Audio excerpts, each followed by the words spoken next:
For Julia and Ukraine. For Julia and Ukraine is an album of 14 songs sung in both English and Ukrainian, celebrating the stoicism and heroism of the Ukrainian people, and questioning the causes and motivations behind Putin's war.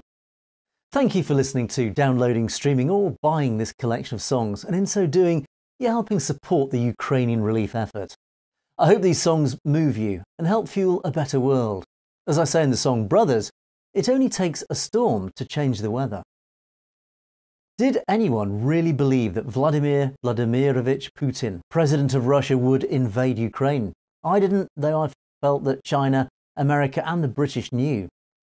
Around the dinner table, my friends said all independent countries, including Ukraine, can ally as they wish. For example, join the EU, a commercial, not a military organisation. However, if I lived next door to a bear, I wouldn't stick my head in its mouth. So I was a lone voice saying that Ukraine should remain neutral. Neutrality is a bargaining chip. It offers both sides something.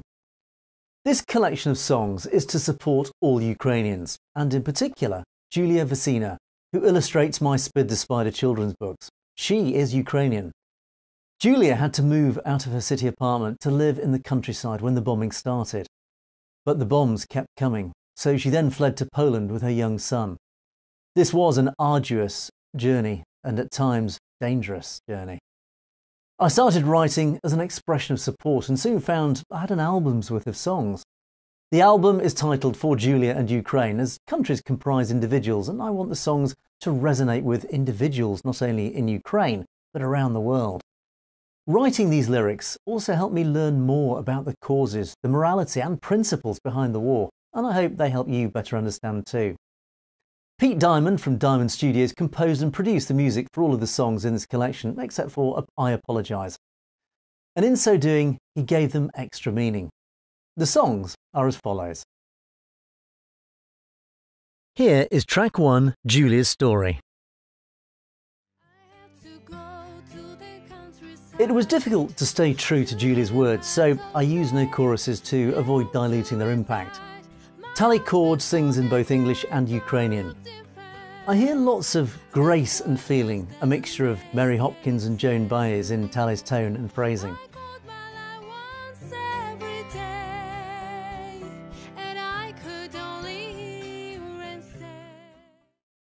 Here is track 2, Today the Whole World is Ukrainian. This song is about the beginning of the war and inspired by the expressions of support and solidarity received from my Facebook Somerset for Ukraine group. Leandro Bastos sings the stirring English version, and Volodymyr Zhuzhevich sends shivers down your spine with the Ukrainian version. He did this for free. I didn't ask for Volodymyr to do this for free, he wanted to.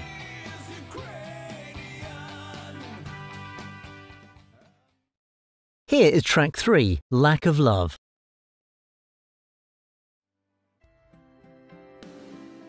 This song questions Putin's upbringing. How an only surviving child of the 1950s and now a 70-year-old man could start the war. He's a father, grandfather, leader and a supposed role model. Reflecting on a small, sickly, only surviving child raised in poverty posed 2 questions. Firstly, has he an inferiority complex? George Macaulay Trevelyan, a British historian and academic, has a famous quote, "A little man often casts a long shadow." A smaller individual has to raise himself in other ways to show he is at least unequal or in his mind superior. Or secondarily, is he a dreamer, whose aspirations are simply to take his country back to the age of Catherine the Great? An era of Russian might and power as long as you conveniently forget the murders, mass starvation and deprivation of the Russian people. Anna Kipyatkova asked the question with clarity and maturity in both English and Ukrainian.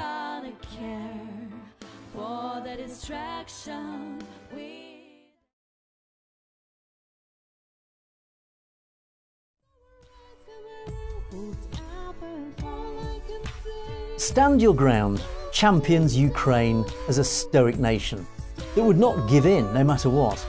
It has a catchy drumbeat sound.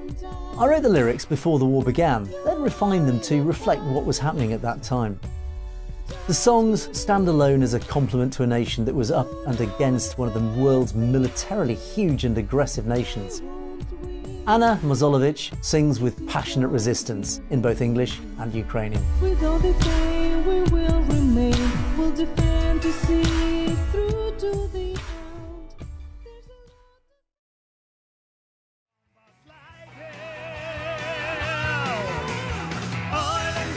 Oil and Gas is a rock song with irony. This song questions the sense and morality of Europe buying energy from Russia, knowing that payments fuel the war. Could the European Union have done something differently? Could they be less dependent on Russia? After all, the wars in Chechnya, Georgia, Syria, Crimea and the continuing war in the Donbass should have raised everyone's eyebrows before the Ukrainian invasion. Did self-interest stand in the way? And what about the poisoning of Alexander Litvinenko, Sergei Skripal and his daughter Yulia Skripal, Alexei Navalny, Viktor Yushchenko, and the many political murders along the way? Were politicians blindsided by cheap energy? And here's a further paradox. The pretext for the 2003 Iraq War was to rid the country of weapons of mass destruction, WMDs. Though, when none were found, this changed to regime change, and then bringing democracy to the Middle East. The Iraq War allegedly had nothing to do with oil and gas, though there are vast quantities of the stuff under its sands. Fast forward to February the 24th, 2022. Russia invades Ukraine to rid the country of Nazis. However, Russia is aware that Europe is gradually reducing its reliance on Russian oil and gas and knows westward-looking Ukraine has lots of the stuff too, and could usurp Russia's domination. Here, Rock Lars rocks your socks off in English and Ukrainian while telling some home truths.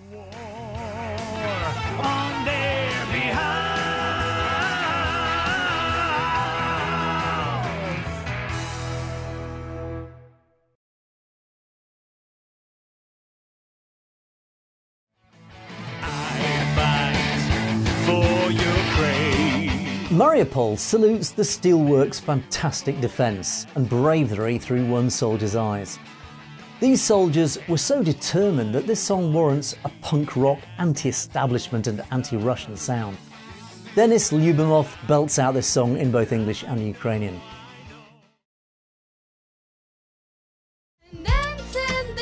In Ukraine is about the country's industries, architecture, agriculture, metro and traditions.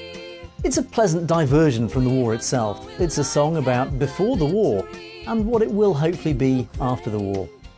A lovely ballad of sunnier times when Ukrainian people just lived in peace. It's sung with a heartfelt feeling by Tally Cord in both English and Ukrainian.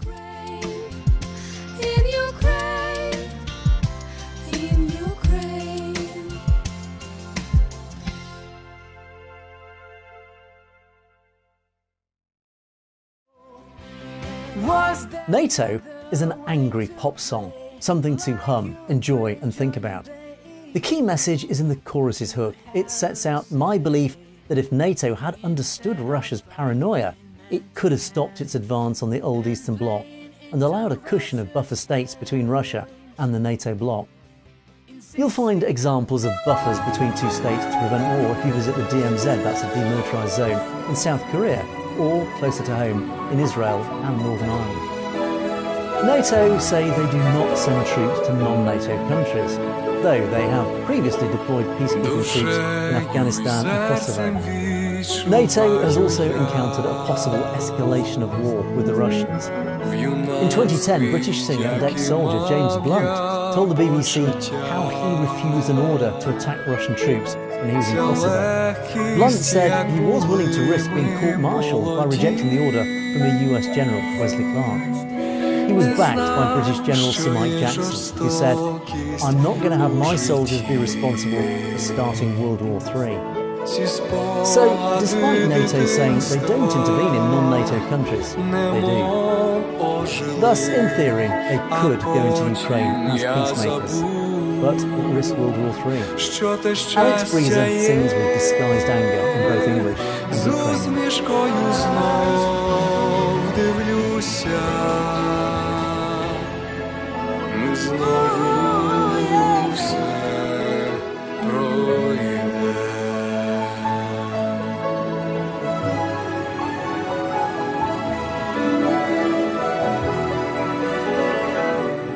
Brothers is a ballad of two brothers falling out. It's an analogy for two states falling out.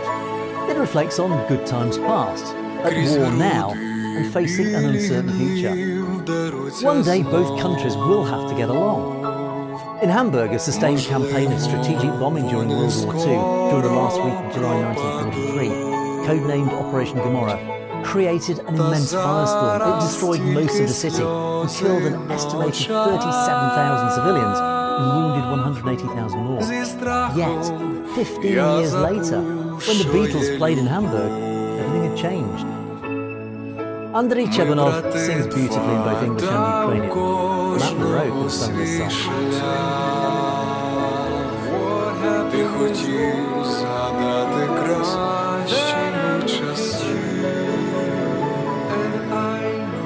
Як сильний Бог і біля тебе я. You're Gonna Pay is a rap song questioning who is to pay to rebuild the country. With lots of Russian money locked away in the Western bank vaults, is that where payments begin? The Guardian recently reported that a consortium of Ukrainian and international lawyers is preparing to launch a mass civil legal action against the Russian state, including private military contractors and business people backing the Russian war. This is an attempt to gain financial compensation for millions of Ukrainian victims of the war. I wish they were. This song is astutely rapped in English and Ukrainian by Dennis Lubov.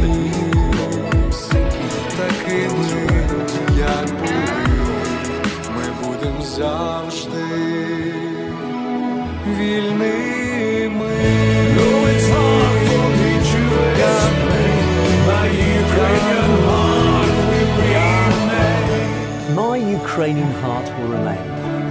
This song is a powerful ballad that builds until a choral chorus emerges and grows the sense of emotion that inspires tears and admiration in equal measure. It's written with sadness and defiance in mind. Leandro Bastos sings his heart out with the English version, and Timofey Lisov stirringly sings the Ukrainian version. Leandro's vocals bring shivers down my spine. This is one of my favourite songs.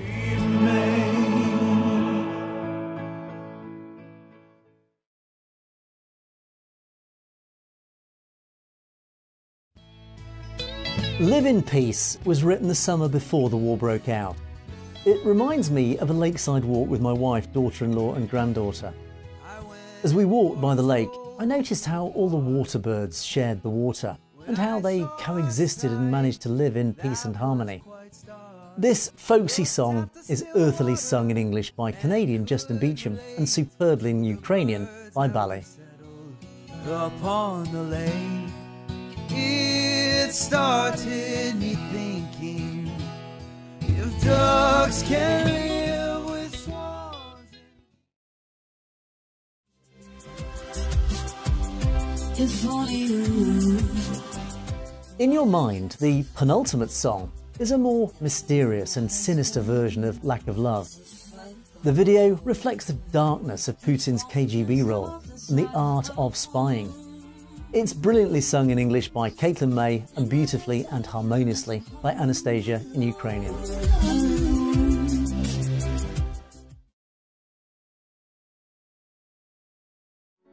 But I hope you will change your mind and maybe one day you'll find a way to... I Apologise is the final song. The song reflects a mythical idea that in 2025, when Putin is 73, he looks back and expresses sorrow at what he's done. It was originally called Tears and written a year before the war, but when I listened again, I heard Putin's apology for the war. I know that is a dream. Maybe he thinks that I wish I'd never started this. We can only hope. But why 2025? In 1969, Zager and Evans sang In the Year 2525 If Man is Still Alive, so I thought that was an appropriate year. Although I Apologise should be sung by a male, I think it's more poignantly sung by a female. Maybe the female is a deathbed angel, and you can hear a fire burning in the background. It's sung hauntingly by Anastasia in both English and Ukrainian.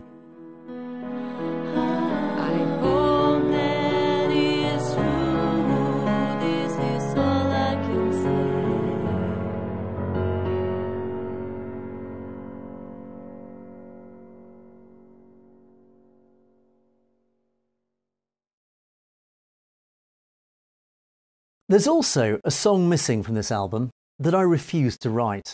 It's about Donald Trump. According to the Wall Street Journal on November 16, 2019, since taking office, President Trump has criticised Ukraine for corruption and expressed sympathy with Russia's historical claim to parts of the country, views that have affected his views of Ukraine.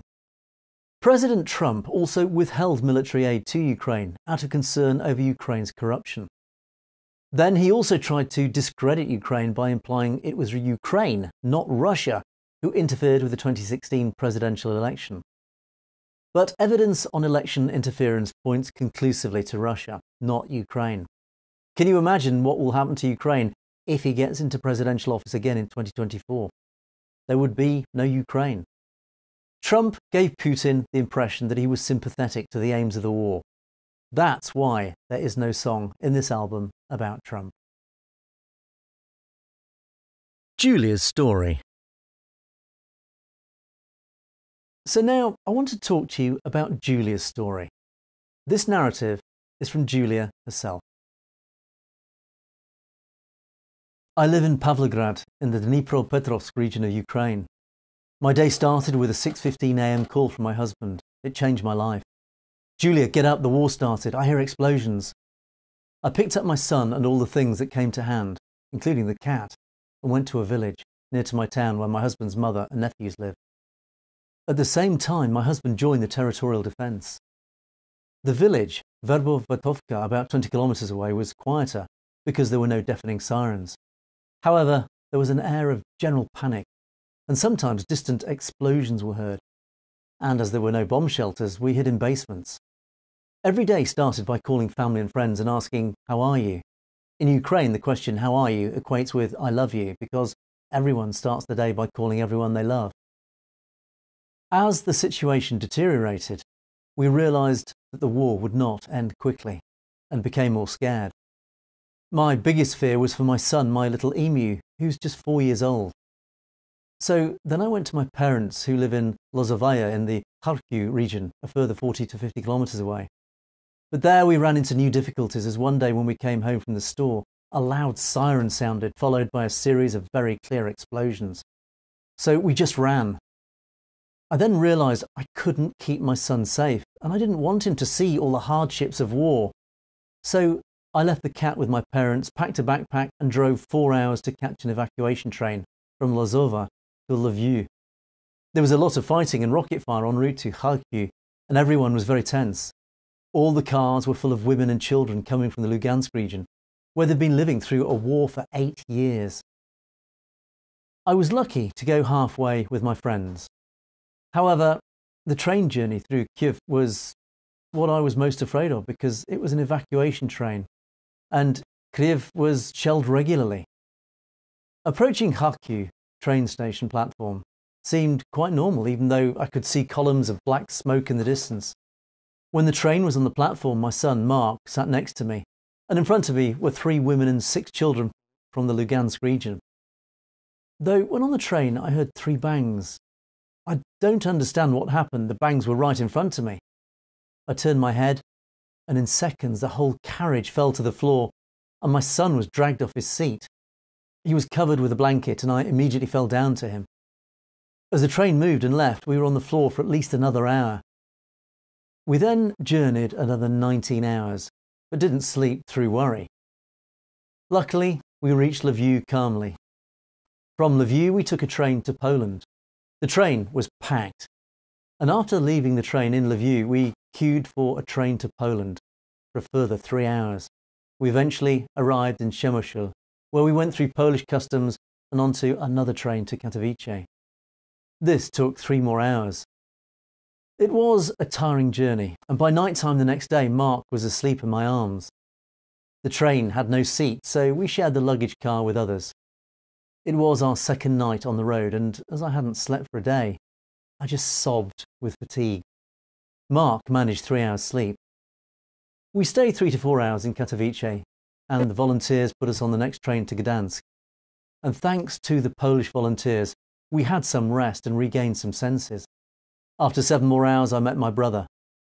Meanwhile, Mark passed out on the train and woke up at my brother's home, all the time asking, do we need to go further? He was already afraid of trains. The overall trip was just awful, and it took me a long time to recover from it. With the fatigue and insanity, you think, what is this all for? But then you remember that you're not just going to visit, you just run away from war, and you just want to live in a world where you're not afraid to go out. You want to live where you're not afraid. And this helped me get through. I met only good people on my journey, helpful, understanding and caring people. And I am incredibly grateful for that. My relatives remain in Ukraine, and I worry about them. I'm very worried about Ukraine and my husband, who has been hospitalised twice, and all the guys who had to fight to protect us all. Everyone hopes and waits for the war to be over, so they can go home.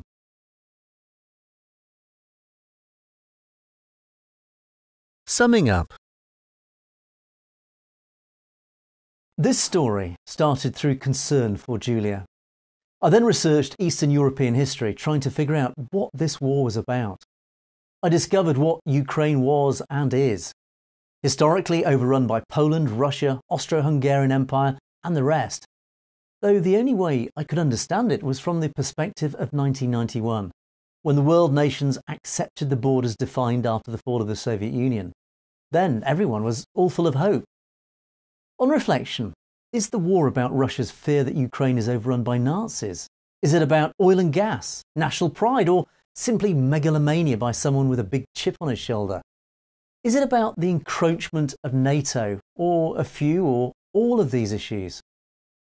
Ask these questions to Ukrainian mothers watching Russian missiles heading straight at them and their families. Treaty on the Non-Proliferation of Nuclear Weapons, NPT. After the dissolution of the Soviet Union, Ukraine held about 1/3 of the Soviet nuclear arsenal, the third largest in the world at the time.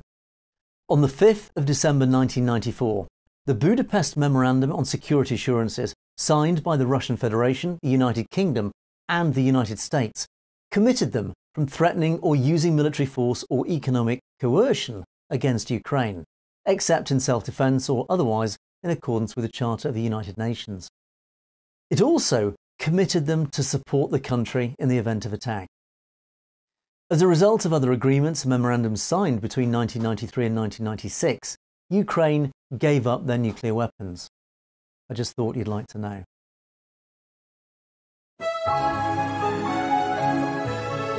Putin's daughter, Wikipedia.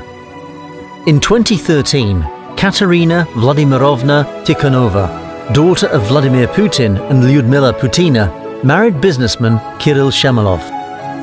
In January 2018, Bloomberg News reported that Tikhonova and Shamalov had separated.